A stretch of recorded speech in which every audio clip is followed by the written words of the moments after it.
Hello friends, welcome back to the new video. In this video guys, we are going to talk about how to change notification ringtone in our Vivo phone device. As you want to change your notification ringtone, so guys you can change.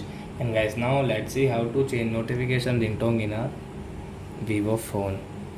So before starting video friends, I want to tell you, if you're new in my channel and you are watching my video first time, so first of all go and subscribe my channel, click the bell icon and like my videos. So friends, now first of all open your phone setting to change your phone or notification ringtone. Scroll it guys and you can see your sound setting. Tap here, notification ringtone, tap here.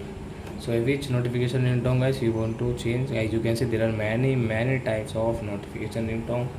So example for guys, we will take this any simple, surprise, theme, happy, fresh, ego, circle, bird. So example we will take this bird. So I press it or click here,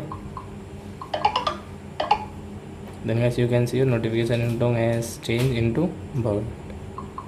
So I hope friends we have understood how to change notification ringtone in our Vivo phone. So that's it guys, thanks for watching. Now we will meet on next video with new topic. Before going guys, please go and like my video, subscribe my channel. Bye bye friends.